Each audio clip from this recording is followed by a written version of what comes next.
Today is July 5th. We are bantering with Boone, Sharp Steps. Hope you had a good 4th. Let's talk some Yanks.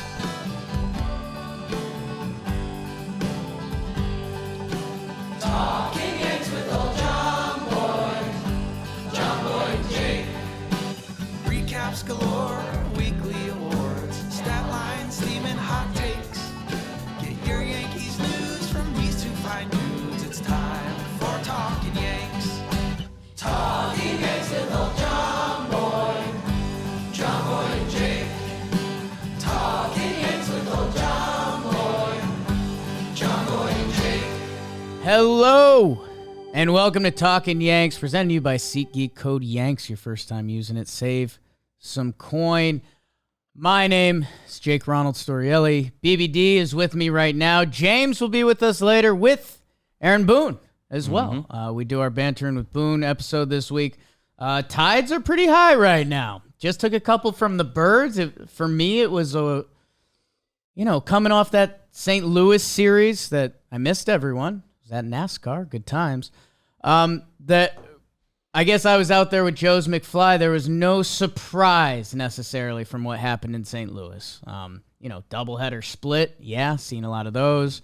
And then to lose on the final day in kind of a tough offensive way. It was like, yeah, I've kind of seen this, unfortunately. And I know if you looked at the script of how that all played out, I don't think you're like, oh, that hurts. Yeah, and you That's just surprising. You knew the Yankees. It was a 3-3 road trip, which, although obviously not as exciting as winning the 4 straight series and having a 4-2 road trip, that they were coming home, coming into the All-Star break, and man, they take the first 2 against the Birds, and it's good energy, timely hits, big hits. That, the Yankees really have a chance to go into the break with some good juju, especially Rodon back Friday. So, with all of that being said, how are you doing, babes? We're good? Doing well. Yanks win the first 2 of this 4-game set that tomorrow night we get to talk about. Yes. So we will do all of that. Man, the games have been fun. First 2 are good wins. Bader can't stop, and a comfy 4th of July win. That's what it's all about in Yankee land. We'll do the recap tomorrow night, as usual, after the game, late Thursday, sure. And then we're heading to the All-Star game. Me and BBD are. James helping take care of Claire and other James and his family. So Just warning for everybody that Sunday it'll be from the Airbnb. Could come out late. Could be some wonk. Could be a wonky weekend. You've been warned. An episode will happen. So let's get into Sharp Stats. Let's get into bantering with Boone. Sharp Stats. I mentioned all this travel. Sharp Stats is brought to you by Bird Dogs. Been bird dogging it lately because I've been traveling. Bird Dogs, they are so comfortable. Not only do they look good, you can wear them to happy hour. You can wear them to a work thing. Depends where you work, I guess. You can wear them out, or you can wear them to travel. And for me, that is the utmost compliment, because I've been wearing them to travel, and when I travel, I like to be comfy. And Bird Dogs is just that. They're anti-stink sweat wicking fabric. I think that helps on a travel day. Everyone knows that travel funk you can get. I love Bird Dogs. They're becoming my go-to. Gym, travel, work, happy hour. Go get yourself some Bird Dogs, birddogs.com/Yanks. Enter promo code Yanks, and you'll get a free Yeti-style tumbler with your order. Sure, it's summer. It's hot. It's getting real out there. You're going to want a pair of shorts and a cold drinks, and Bird Dogs is giving you just that. birddogs.com/Yanks. Promo code Yanks. Get your free Yeti-style tumbler. There is a link in the description. Let's hear it. Katie Sharp, Queen. I'll tell you right now. She called in to add more information, and it's Let's a fun go. stat. Hey guys, Queen of Stats here, and happy 4th of July to everyone. And with that, we're just going to do a little bit of a celebration this week. We're going to talk about something good, and that something good is Anthony Volpe's tremendous improvement over the last couple weeks since that infamous chicken parm dinner he had on June 12th. So if you look at, in terms of his games, his first 67 games, we'll just give a little bit of an overview here. In his first 67 games, he had a 186 batting average, 260 on base, and a 345 slugging. That's a 605 OPS. In his last 17 games, so since that chicken parm dinner, he has a 370 batting average, a 443 on base, and a 556 slugging, good for a 998 OPS. So almost doubled his OPS over the last 17 games compared to the first 67 that he played. I'm taping this on Monday before the Baltimore series also, guys. So I want to highlight, those are just obviously terrific improvements across the board there for him. And I want to highlight a couple things that I think are really important. The first is his plate discipline, the walks and the strikeouts. From those first 67 games, he had 77 strikeouts and 22 walks. That's nearly more than 3 times as many strikeouts as walks. That's a 30% strikeout rate and just an 8% walk rate. Over his last 17 games, he has 15 strikeouts and 7 walks. So about twice as much. So he's reduced that ratio by quite a considerable amount. That's just a 24% K rate, which is about league average, and an 11% walk rate, which is above league average. And just kind of digging a little bit deeper into that, he's being more aggressive overall. So he's swinging at more pitches both inside and outside the zone. Now, normally that wouldn't be a great thing to swing at more pitches outside the zone, but he's getting a lot more in-zone contact and less out-of-zone contact, which is leading to a better quality of contact overall. And the numbers really bear that out. I want to put these out there for you. He's nearly doubled his line drive rate from 18% to 34%. This is per Fangraphs, and reduced his fly ball rate from 39% to 26%. And he has actually 0 pop-ups according to Fangraphs in his last 17 games. Now for StatCast, that means that he's increased his hard hit percentage from 43% to 53% and increased his sweet spot percentage. That's the ideal launch angle from 34% to 50%. So just a lot better quality of contact across the board there.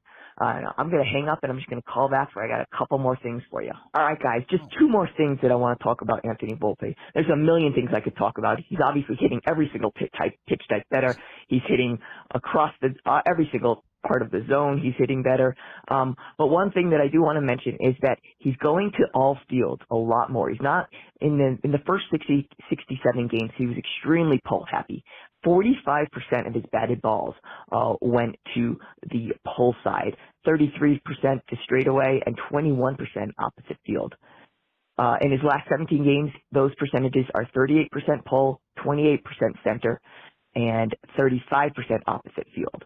So just spraying the ball across all fields is over his last 17 games, which is a really good sign. And the final thing I want to mention is that, yes, he's not going to have a 370 batting average and a 440 on base and have a near 1,000 OPS the rest of the season, but his expected stats over these last 17 games are still very strong. So he has a 289 expected batting average, a 442 expected slugging, and a 357 expected weighted on base average, WOBA. Which is extremely good. If you look at it, 318 is the league average WOBA, and the 357 WOBA would actually be the highest for the Yankees except for Aaron Judge.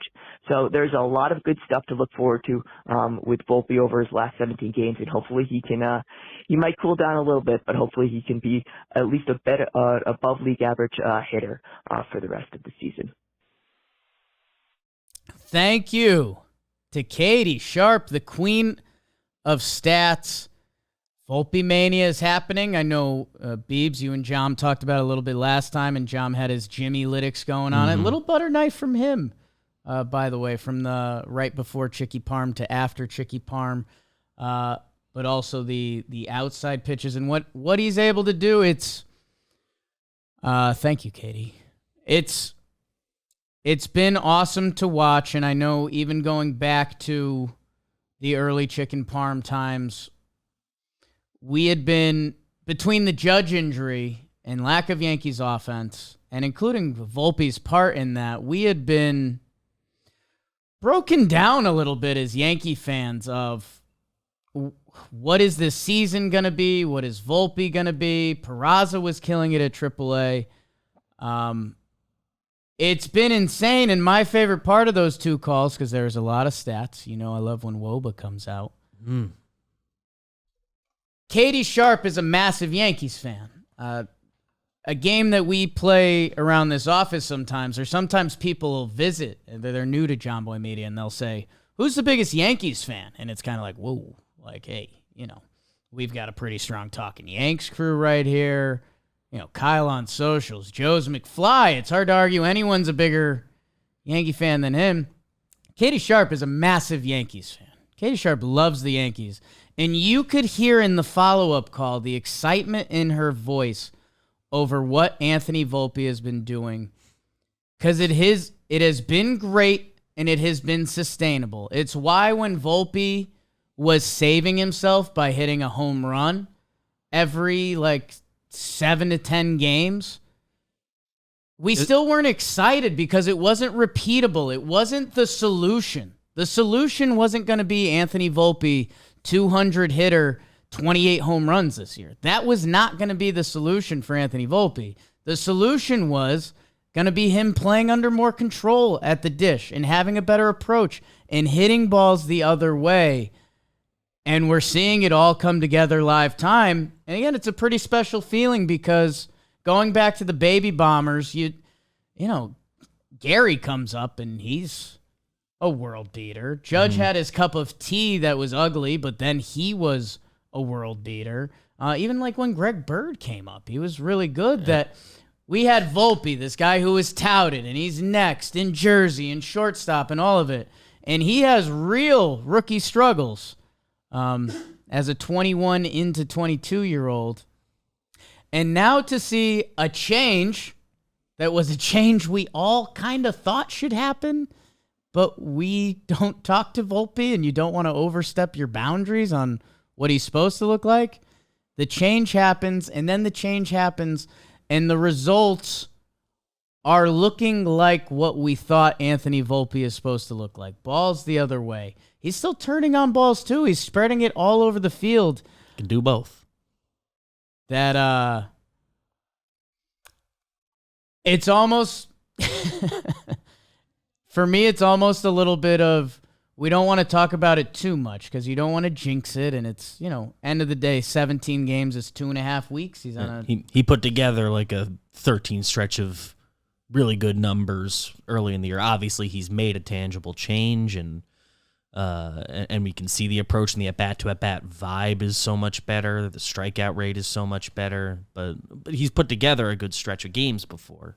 You don't want to jinx things, but I'm gonna take it to a weird. I'm gonna take it to a weird Jake spot for a second, and hey, that's what I do. I'm not Jack Curry. I'm not BBD. I'm not Jom. I'm not Brian Hoke. I'm not Joe's. I am what I am, or as my sweet Jessica would say, I am who I am. I feels like Anthony Volpe. We showed up to camp or school, and we saw Anthony Volpe, and we thought they would be our crush. And we saw a couple moments early on where we're ooh, okay, this is who I thought they were. They got a little bit of speed, a couple nice picks. Ooh, they even more pop than I thought he'd have. Ooh, I'm interested, but let's see where things go. And then we kind of let things go to see where they went, and it wasn't the product we thought it was, and it was kind of confusing, and there was still a flash, but the things that you thought were going to be impressive, like controlling the zone, and even the speed, right? The stolen bases went away, and they still haven't come back in droves yet. There haven't been a ton of situations, I'd say, as you were looking at who's at the plate or who's in front of him on the base path. What would a stolen base do here? Yeah, there hasn't been as many opportunities as you'd think during this hot streak that you'd look up and be like, hey, if he's hitting this much, why isn't he stealing this much? Man, it feels like we're almost waiting 5 more games until the All-Star break. That if he keeps this up through those 5 games, that he is our full-blown, the crush is back on. It's all in. The physical change happened, and like Katie said, with the WOBA, with where he's hitting the ball, that it feels a level of sustainable And I think we just need to get to the break, kind of exhale, and actually digest all that information, which will be then, 3 weeks, almost a month of baseball to say, where are our expectations going to be with Anthony Volpe? Because I think it then turns into a batting order conversation. We saw him get slid up a little bit. And I'll be honest, me and Joe's McFly, we were together in Chicago. We didn't love it at first. It was kind of like, hey, man, like it's working right now. Like the current recipe is working. We saw this with young Gleyber originally at the end of the lineup, flipping the lineup. Like you can be just as you can be almost as impactful from the 8th spot in the lineup than the 5th or the 6th. And the pressures, I think a hitter does feel that. Or if a young Anthony Volpe comes in and sees his name higher up on the lineup card, there's a level of responsibility that comes with that in our heads, I think as Yankee fans, you want to see him process that more. And you want to see him just succeed more. Because, his numbers on the year, he's still a below-average hitter. The on-base percentage is below 300 still. The batting average sits at 222, which, hey, from a couple weeks ago, that's fantastic. We were on the interstate, right? Deep on there. The OPS is 687. So, we got the batting average over. We got it off the interstate. We're in the 2s now. That's good. Let's keep chipping away at that. Let's get the on-base percentage into the 3s. 295. The way Volpe's been playing, we could be a game away from that, which is awesome and did not feel that way a couple weeks ago. And let's get that OPS into the 7s. And if we have that into the All-Star break, I think there will be a day that we reopen the conversation of whoa, should we be talking about him back in the leadoff spot? Should we be leadoff spot's been kind of this revolving door. There hasn't been a solution. They don't really know what exactly to do with it. I remember Aaron Judge batting second with Volpe in front of him, Volpe distracting the pitcher, and Aaron Judge hitting home runs. And I remember thinking, wow, that's pretty cool. If Volpe's distracting the pitcher and Aaron Judge is at the plate and he's thinking less about Aaron Judge, that's awesome. And like BBD just mentioned, the leadoff spot hasn't been secured yet. So I love the excitement in Katie's voice. I love, obviously, the pre and post chicken parm stats. I know we're working on a chicken parm shirt. And BBD, I forgot I listened to Talkin' Baseball while I was at the gym the other day. And I was going to listen to Talkin' Yanks on the way in to work today. But I forgot my headphones. Yes, his nephew was with us, so I was headphoneless on the subway. So I didn't get all of your guys' thoughts from the last Volpe update. I know Jimmy was talking about outside pitches and some other things. Yeah, if you and you can find the tweet on Jimmy's account, tweeting a little less often. He's busy. Baby. Hands are occupied with Literally. babies. But just his outside pitches, you look at the spray charts from before Parm, after Parm, and before it was a lot of yanking. Most of his hits were still he's just pulling them through the right side or turning on him. A couple homers happen. And since then, it's a lot of spraying the ball to right field, what we were looking for, that I think has only gotten better since that episode, only a couple games since. But, yeah, he's hitting it where it's pitched more. It's pretty cool to see. And related, but couple Yankee games now since the adjustment I've attended in person. If we didn't have Giancarlo Stanton on this team, we'd be talking a lot about it. This is a very close stance. We've seen Stanton for a while. It's very close, particularly in person. It's wild. I said it because I missed when I forget what it was, but when the actual Brian Hoke Chicken Parm Austin Wells happened, I forget if I was watching the game at a restaurant or bar or something, but I missed that initial story. So I texted the Talkin' Yanks chat, and I was like, look how close he is. He's so close. And you guys responded and were like, yeah, Austin Wells, chicken parm. And I was like, what? And then I was watching the replay, and for a little bit, his foot is hovering almost over the plate. That, yeah, he is on it, and it makes so much sense that it makes me and Jimmy and BBD feel more comfortable talking about it because, A, it felt like he was opening up way too early. So he closed up his stance. He got closer to the stance, and he's not just pulling every ball. And it's allowing him to see the ball travel further, which that allows you to go the other way with it. And yeah, I think, and maybe some Yankee fan people are already fully running and Volpe's fixed and he's back. I think if you're being honest with yourself, like, let's get into the break. And I know it's only 5 more games, but if he keeps this up for another 5 more games. 5 more games of good numbers. 2 versus Baltimore, Rodon making his return, like some exciting summer days at the stadium that'll have his stats a little more close to league average. And it's one of those things where you have to mentally take a step back and remember what the sport of baseball is. But if you had told us at the All-Star break that Anthony Volpe, his stats would be around league average, but he'd have 18 stolen bases and 12 homers, we all would have been like, yes, because he's a rookie. That adds up. Batting average a little lower than we think. Yeah, like you would have, obviously you want the moon. We're Yankees fans, and you would have loved if, Anthony Volpe starting the All-Star game. Like, wow, well, this kid's special. He's Jeter. If you had asked Yankees fans, honestly, if by the All-Star break, Anthony Volpe would be around league average, the defense would look good at short, which, by the way, he hasn't had an error since May 30th.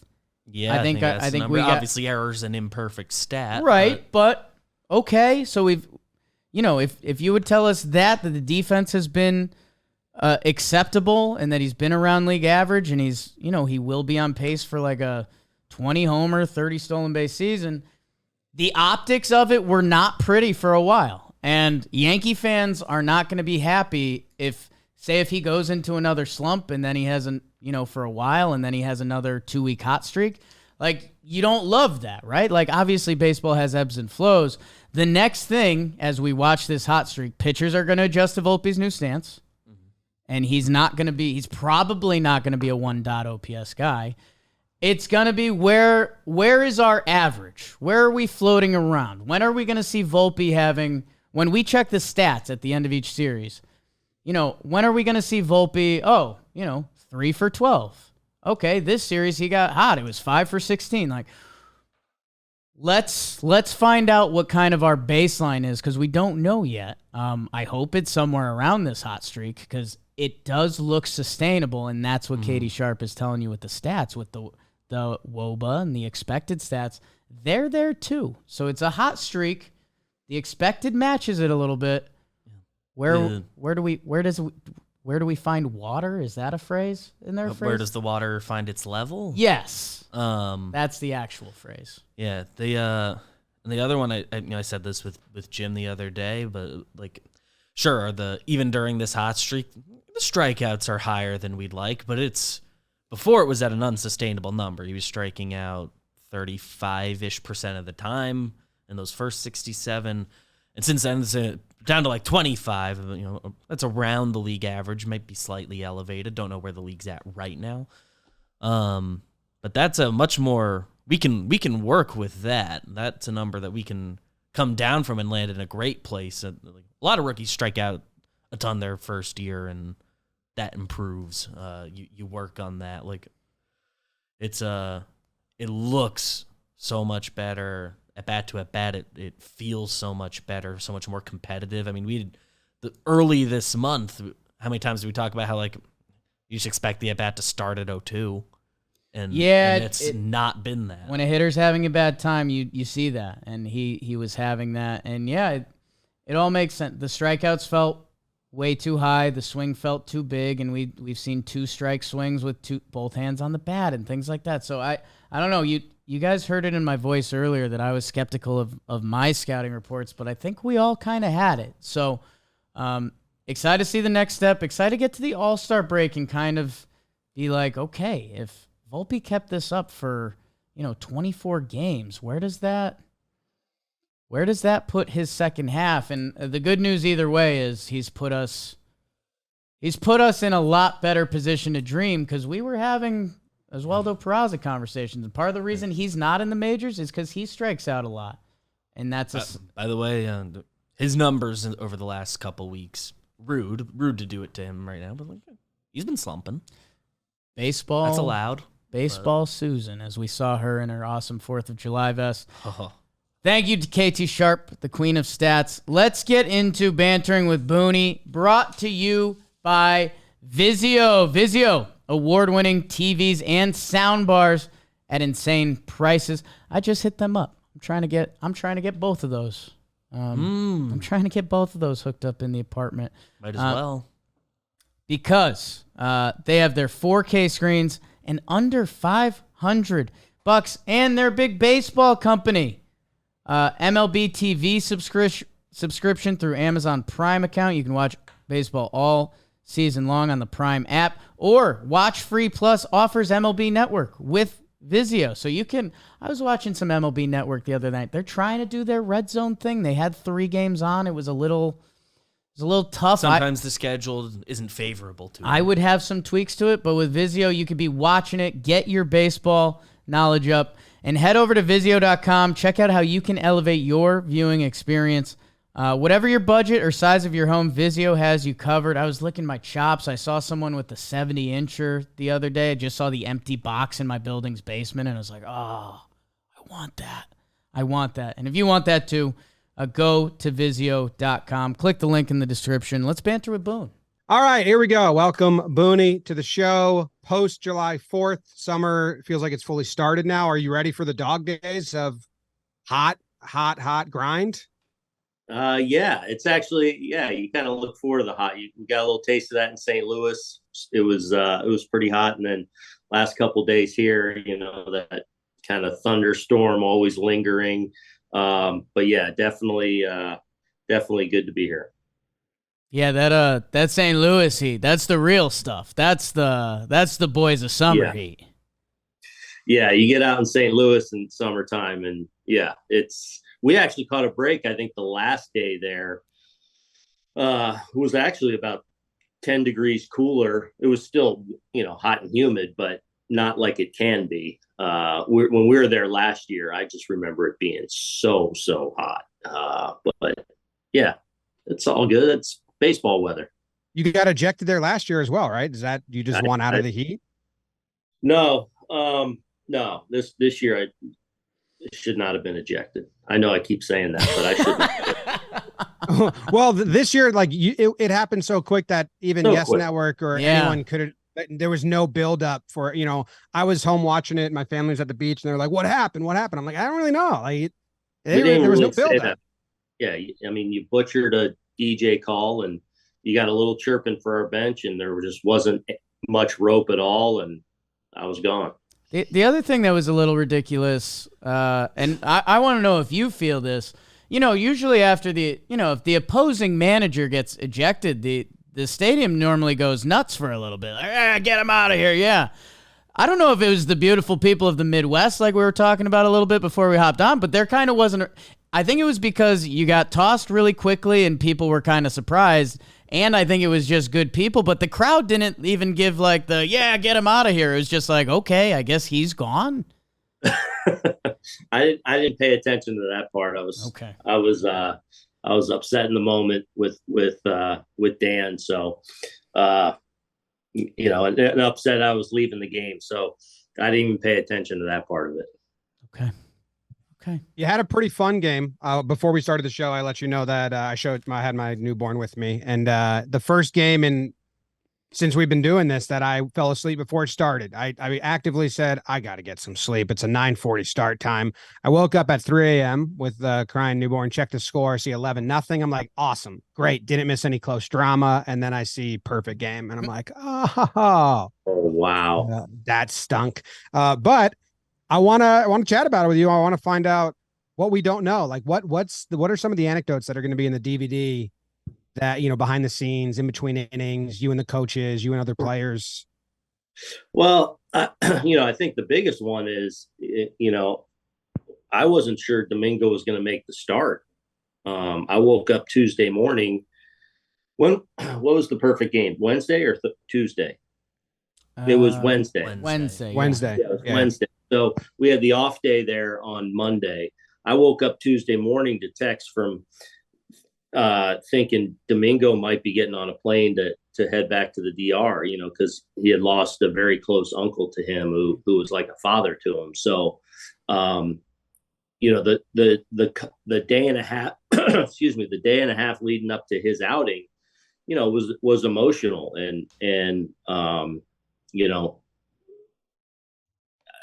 honestly, I wasn't sure Tuesday morning if we were going to have to scramble for a starter, but Domingo ended up staying, and the rest is history, obviously. And what a way, I think, to pay tribute to his uncle. And I think there's a way to really honor and draw closer to his family and stuff. So I think that's the biggest thing. Is honestly, Tuesday morning I was like, who's going to start tomorrow if Domingo has to go home? And he ended up staying, and perfection followed. Jeez. Did you when do you start feeling it, or when do you start taking it serious? When Rizzo makes the play, I think that was in the fourth inning, maybe, down the line, and he didn't get up, so he stayed down. So I knew he was going to have to throw it to Domingo. And, sometimes Domingo has his challenges on some PFP plays over there. And Domingo caught it on the sidearm throw from Rizzo from his knees. I was like, ooh, that's a good sign. And I do remember making a line on my lineup card after the fifth, ending the inning, realizing he was perfect, and kind of just aware of, man, he's really dealing. And so I guess pretty early on, and then, obviously it continued to build. I guess what are the others from the fifth inning on? Give us some of the, we get your post-game tacos, and we like and we support that, obviously. But give us, do we have the non-superstitious guy in the dugout? Do we have, is someone saying the PG perfect? Is anyone saying that? I don't know. Has the tone in the dugout changed at all? Because, going back a couple years, you don't even look at the pitcher in the eye. And I feel like today's players, they've tried to get past that a little bit, and they'll talk to the pitcher and things like that. Yeah, I don't think it was overly superstitious. Now, with that being said, I don't think perfect game or no hitters was uttered between anyone. I think everyone was just aware of sort of what's going on. I think from my standpoint, probably a little less communication with everyone. I don't want to overtalk this right now. And you kind of sense that from everyone, but like you said, kind of normal interactions between innings. Blake's over there with Domingo and the catcher, and as Domingo's coming off in between innings, it's my normal, way, Domingo, whatever, say what I need to say. And, but definitely not, definitely trying to keep my sentences short, even with amongst coaches. And, man, I was definitely had some butterflies and some nerves there in the eighth and ninth, but I was actually, considering what was at stake, I was actually pretty calm and actually felt like, man, he's going to do this. I loved in the after the game, I loved during the team photo session and the interviews that everyone just hanging out in foul territory, just chatting and soaking it in. Can you take us into the clubhouse afterwards? It had to be the same vibe, right? Yeah, it was. I'll tell you what, that was a really neat thing, being out on the field and just no script, no anything. And for it being Oakland, and obviously you can make all the jokes about the lack of attendance and all that, there was a large contingency of Yankee fans just gathered, and I'm sure some A's fans too, that were witnessing history over our dugout that kind of made it even more of a cool moment, and then everyone just kind of hanging out there and laughing and talking through it and watching Domingo and watching how he interacted, without any script, just out there celebrating a teammate and a really cool moment in the middle of a season, was really cool. And then when we went in, Judgy actually got up and spoke and gave him the belt.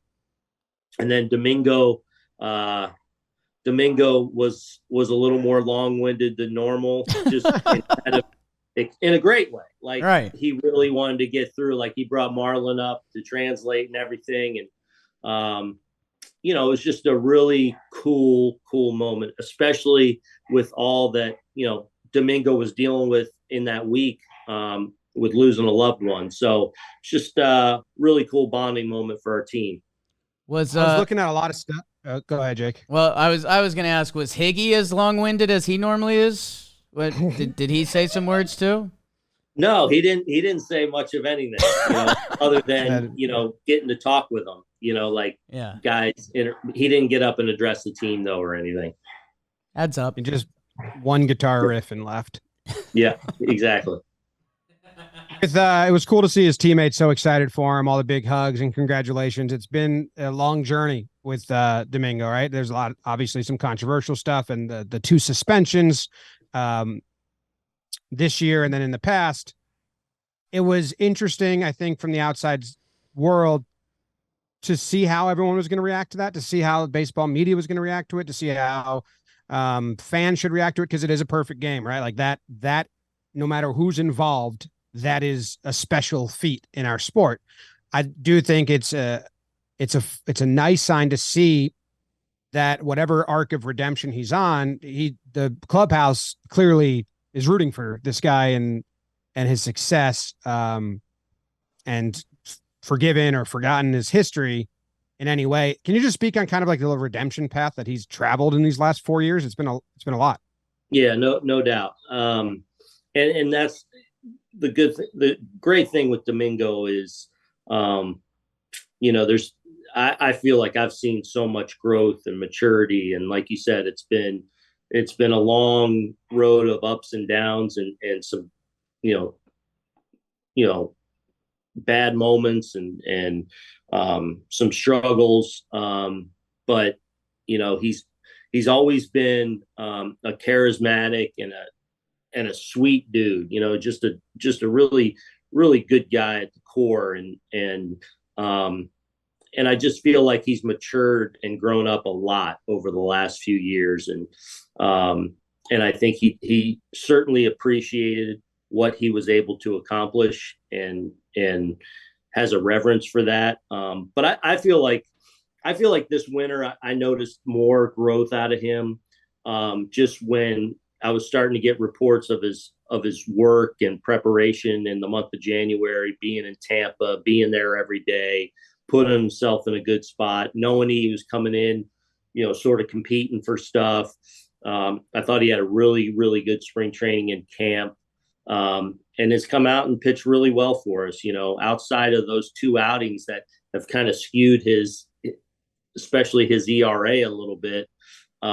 You know, I think by and large, we would all agree that he's pitched really well here this first half of the season. And I think a lot of that's credit to just his growth as a person. And, you know, hopefully he can continue to grow as a player and as a man. Yeah. Sometimes we forget. I mean, he's 31 in August, and we saw him 2017. He gets called up at 24. And I don't know. Being where I'm at, I feel like every 3 years I hit a new checkpoint of kind of maturity and growth. And yeah, I think that's all Yankee fans kind of wanted to hear about Domingo. You got any more perfect game stuff, Jimbo? No, it's good. It was fun. I did see Matt Blake checking his hands for a rosin level, and I appreciate that. So tell Blake I say thank you. Good, because every now and then I gotta stay on with our guys to make sure we're not in a bad spot. So glad to hear you saw that. Yep. Our scouting had it. Let's do some all-star stuff quick. I had two going on. One, I guess you could give a sales pitch a little bit. I want to ask Cole, his throw day lines up, and I know they were talking about that a little bit. Is that straight? Hey, you're Garrett Cole. You get to decide. Is there a little like powwow, like let's talk about this and if you want to throw or not?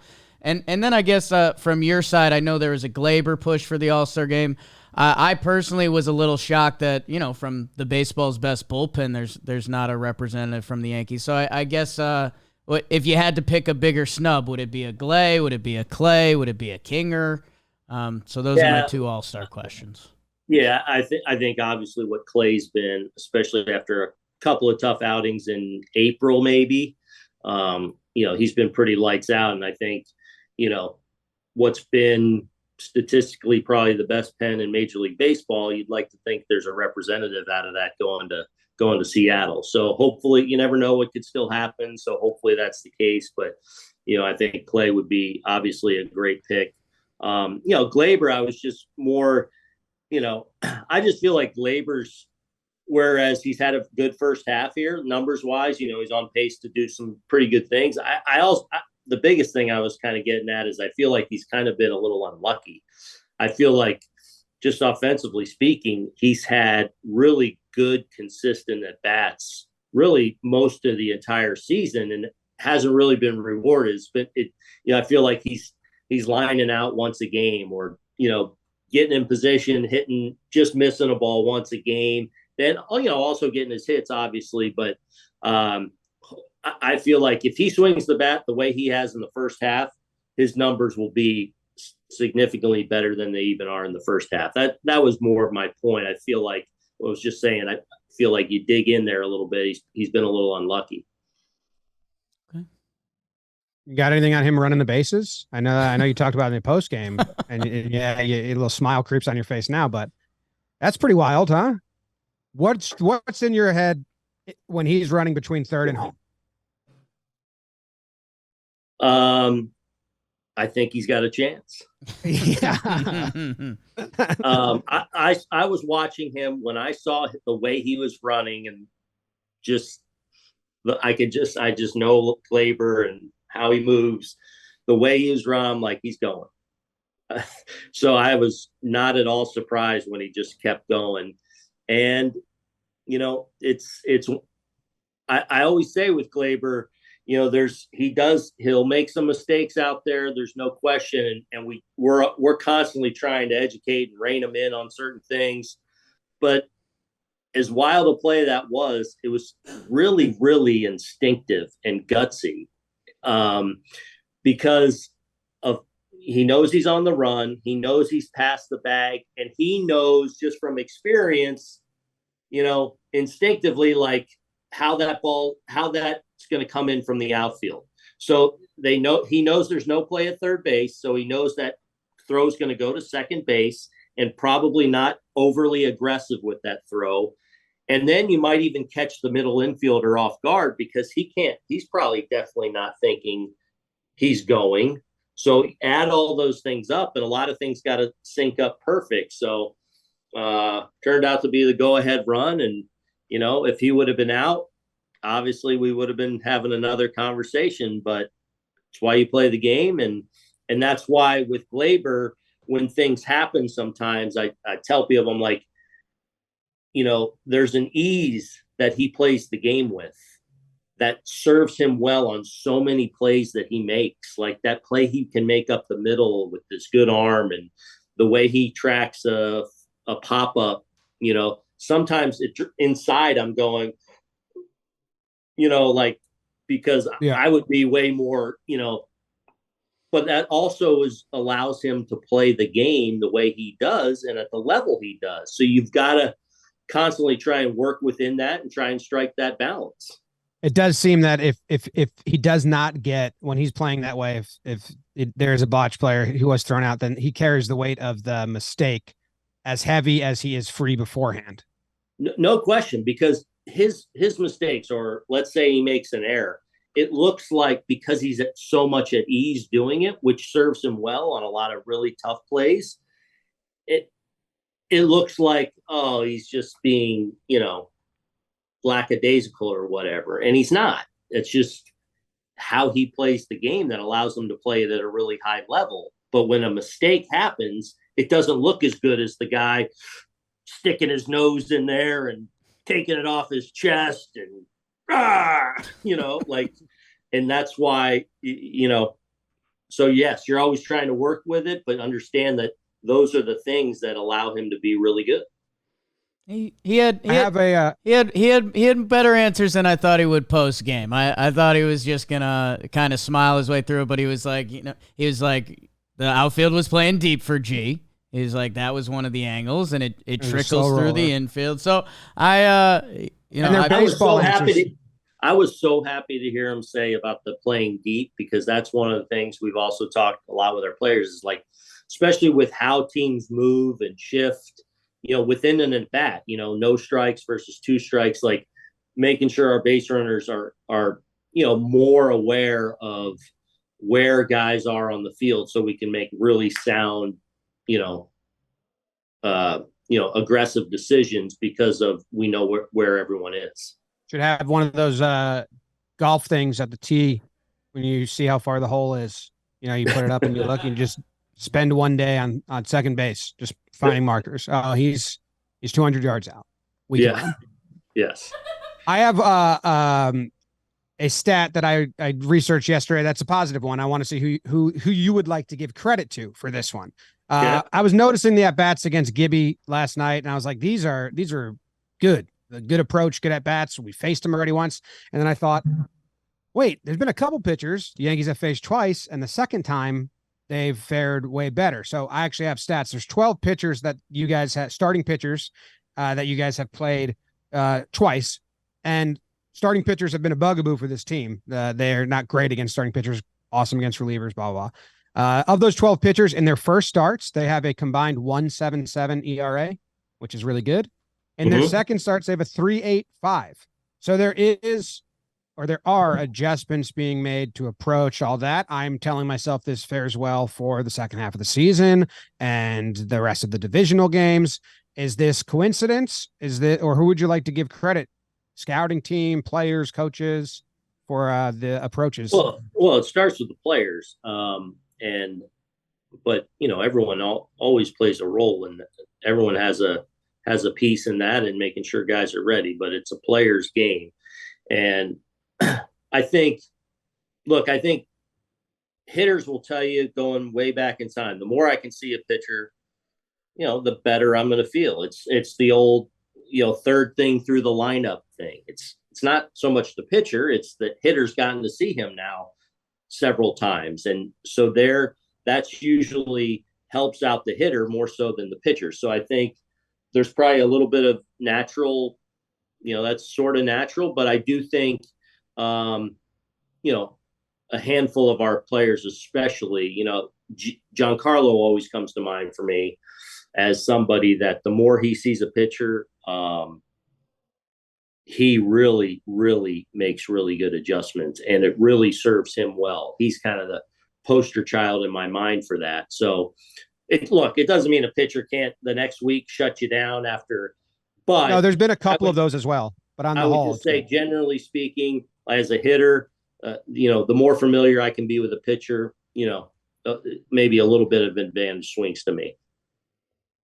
I like that. Yeah, I know you commented on it, but that G swing on the Cano at bat, that was like, ooh, okay, yeah. That was exciting. That was an exciting at bat, because Cano, obviously, the season he's having, and especially as tough as he is on right-handed hitters with that sinker and that change. I mean, to get himself in, first of all, in that position within that at bat, so the no chase, getting himself in a good position, and then putting that swing on it, which, obviously the Bader home runs, the big one in the game, but that Giancarlo at bat right there really kind of set us up really, really good. Hey, the Yanks love Yenny Ayers. That's how you say it. No, I mean, you've seen him in 3 games now. You've hit him all 3 times. When they brought him out, I was excited. I don't know why. He's very impressive when you look at his stuff. But 3 games now, the Yanks have knocked him out of the game. He's not getting claps. He's walking off thinking, damn, didn't do my job, and the Yankees got to him. So let's see him again. Well, we'll try. Yeah. Actually, we want to keep him out of the game. No, let's bait him into it. Yeah. I'm good without seeing him. Jake, you have a trivia about your jersey? I do have a trivia about my jersey. Well, I want to get last teaser question before we play. What jersey is this? Are the boys a little? Are the Dogs hungry a little bit, because you take these first 2 against Baltimore? You're heading into the break. The rotation and the pen are lined up. Is there kind of you're seeing that midway point finish line? Like, we might be able to go in like real hot, maybe catch the birds. Like, I don't know. Is that going around? I don't know. I mean, I would say about this group all year that I've been really pleased with that part of it. The things you can control as far as just preparing and ready to go and competing really well every night. So whatever we've gone through this year, ups, downs, struggles, injuries, whatever, I've been really pleased with how they've competed night in and night out. And obviously we've swung the bats here these first 2 games of this series and hit the ball out of the ballpark and getting more and more people involved. And, I feel like gaining a little bit of traction at the plate where we went through a few week period there where, it's been a little bit of a struggle for us. We're moving that needle and, but I don't know if it's more hungry, smelling the break or whatever like that. Like we're grinding every day and, we feel like we have a chance to be a really good team, and we're going to get some really important people back here over the next few weeks, we hope. And, we'll see. It's all right in front of us, and that's exciting. We've at least given ourselves a chance here in the second half to put together something special, and now it's on all of us to try and go make it happen. Okay. All right. Do you want maybe you get 3 hints instead of 20 questions? You get 3 questions to guess what jersey this is. Okay. Do you have any questions on it? Oh, what's the patch on the sleeve? Oh, that's a big question. It's a World Series patch. I don't know if I can tell you the year. Okay. I have my guess. I have 3 questions. Yeah. They're supposed to be yes or no, but I liked the aggressiveness of it. Yeah, I like that. Okay. Yes or no. All right. It's a World Series year. Is it Ask a if you World played with Series them. team from the 90s? No, it is not. That's 2 questions, huh? Lines That's up all with right. my hunch. You're in a good lane.